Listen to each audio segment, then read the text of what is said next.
Hello അസ്സാം വലൈക്കും. അപ്പോൾ മഴക്കാലമാണ്, തെന്നി വീഴാൻ സാധ്യതയുണ്ട്. മക്കളൊക്കെ കളിക്കാൻ പോണ ഭാഗത്തൊക്കെ വേറെ കുട്ടികളൊക്കെ വീണ് കണ്ടു കഴിഞ്ഞാൽ ഇതുപോലെ നോക്കി നിൽക്കരുത്. ഈ വീഡിയോസ് ഒന്ന് കണ്ടു നോക്ക്. അതുപോലെ നോക്കി നിൽക്കരുത്. മക്കൾ അവരെ മുതിർന്നവരെ ഈ വിവരം അറിയിക്കാനോ അതല്ലെങ്കിൽ പിന്നെ ഒരു കാര്യം പ്രത്യേകമായിട്ട് പറയാനുള്ളത്, നമുക്ക് വർഷങ്ങളായിട്ട് പരിചയമുള്ള കുളങ്ങളും തോടുകളും പാടങ്ങളൊക്കെ ഉണ്ടാവും. നമ്മൾ വെള്ളം നല്ല കെട്ടി നിൽക്കുന്ന സമയത്ത് നമ്മൾ ഉയരത്തിൽ നിന്ന് താഴോട്ട് ചാടി വെള്ളത്തിലേക്ക് ചാടി സന്തോഷിക്കാറുണ്ട്. പക്ഷേ ആ സമയത്ത് അതിനകത്ത് കല്ലുകൾ അങ്ങോട്ടും ഇങ്ങോട്ടും പാറക്കല്ലുകളൊക്കെ വന്ന് അടഞ്ഞിട്ടുണ്ടാവും. അത് നമ്മൾ ശ്രദ്ധിക്കൂല. കാരണം നമുക്ക് പറയാനുള്ളത് വർഷങ്ങളായിട്ട് കാണുന്ന, അല്ലെങ്കിൽ നമ്മളിവിടെയുള്ള ജനിച്ച് വളർന്നത്, നമുക്കറിയാം ഈ തോടിനെക്കുറിച്ചും കുളത്തിനെക്കുറിച്ചും പുഴയെക്കുറിച്ചൊക്കെയെന്ന് നമ്മൾ ചിന്തിക്കും. പക്ഷേ നല്ല വെള്ളപ്പൊക്കവും ഒഴുക്കൊക്കെ ഉള്ള സമയത്ത് കല്ലുകളൊക്കെ അങ്ങോട്ടും ഇങ്ങോട്ടൊക്കെ മാറാൻ സാധ്യതയുണ്ട്. അപ്പോൾ ഈ വീഡിയോയിൽ കണ്ട പോലെ സംഭവിക്കാൻ സാധ്യത കൂടുതലാണ്. അപ്പോൾ എത്ര പരിചയമുള്ള തോടുകളാണെങ്കിലും പുഴയാണെങ്കിലും കുളമാണെങ്കിലും വെള്ളം നിറഞ്ഞു നിൽക്കുന്ന സമയം, അതുപോലെ നല്ല ഒഴുക്കുള്ള സമയം കഴിഞ്ഞിട്ട് ജസ്റ്റ് ഒന്ന് ഇറങ്ങി നോക്കിയ ശേഷം മാത്രം എടുത്ത് ചാടാൻ ശ്രമിക്കുക കേട്ടോ. ഇങ്ങനെയുള്ള വീഡിയോസ് കുറേ പ്രാവശ്യമായി കാണുന്നു കേട്ടോ. കാരണം തോട്ടിലേക്ക് എടുത്ത് ചാടുന്നു, അല്ലെങ്കിൽ പുഴയിലേക്ക് എടുത്ത് ചാടിയിട്ട് പിന്നെ തലയൊക്കെ പൊട്ടിയിട്ട് പൊങ്ങും. ചിലർ പൊങ്ങും, ചിലർ അവിടെ തന്നെ കിടന്നും. ഒറ്റക്കൊക്കെ ആണെന്നുണ്ടെങ്കിൽ പിന്നെ രക്ഷപ്പെടുത്താൻ പോലും ആരും ഉണ്ടാവില്ല. അപ്പോൾ ഒന്ന് ശ്രദ്ധിക്കുക കേട്ടോ എല്ലാവരും. അതുകൊണ്ടാണ് ഇങ്ങനെ ഒരു വീഡിയോ ചെയ്യാമെന്ന് ഞാൻ വിചാരിച്ചത്. അപ്പോൾ എല്ലാവരും ശ്രദ്ധിക്കുക. അപ്പോൾ നല്ല മഴയും ഒഴുക്കൊക്കെ ഉള്ള സമയമാണെന്നുണ്ടെങ്കിൽ ഒറ്റയടിക്ക് ആരും എടുത്ത് ചാടല്ലേ മക്കളെ.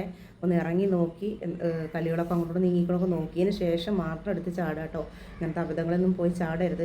രക്ഷിതാക്കൾ എപ്പോഴും, കാരണം മുതൽ 15-16 വയസ്സ് കഴിഞ്ഞ് കഴിഞ്ഞാൽ എവിടെ എന്താണെന്ന് അന്വേഷിക്കുമെങ്കിലും നിങ്ങളെ പിന്നാലെ വരാനൊന്നും കഴിയില്ല. അതുവരെ നമുക്ക് വീടിനകത്ത് വളർത്താം. പക്ഷെ അത് കഴിഞ്ഞാൽ പിന്നെ മക്കൾ ഇറങ്ങി പോവുകയാണ്. സ്വന്തം വീടും കാര്യങ്ങളൊക്കെ ഉള്ളവരാണെങ്കിൽ ആ നാടും പരിസരം നല്ല പരിചയം ഉണ്ടാവുമല്ലോ.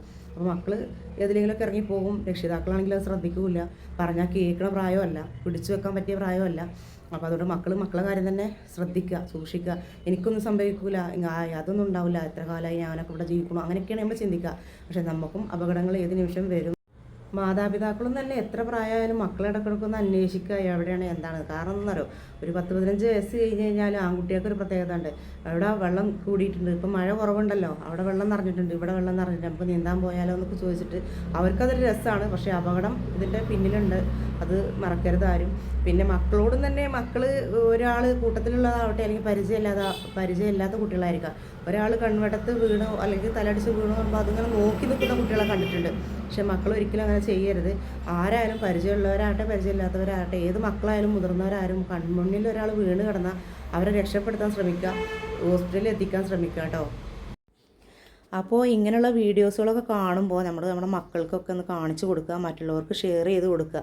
കാരണം ഇങ്ങനെയുള്ള അബദ്ധങ്ങളൊക്കെ പറ്റുമെന്ന് മനസ്സിലായി കഴിഞ്ഞാലുള്ളൂ ഇങ്ങനെയുള്ളതിലൊന്നും പോയി ചാടാതിരിക്കട്ടെ അവർ. കാരണം എവിടെയും സൂക്ഷിക്കണം എന്നുള്ളത് അവർക്ക് മനസ്സിലാവണമെങ്കിൽ നമ്മളിത് ചെറുപ്പം മുതലേ കാണിച്ചു കൊടുക്കണം കേട്ടോ.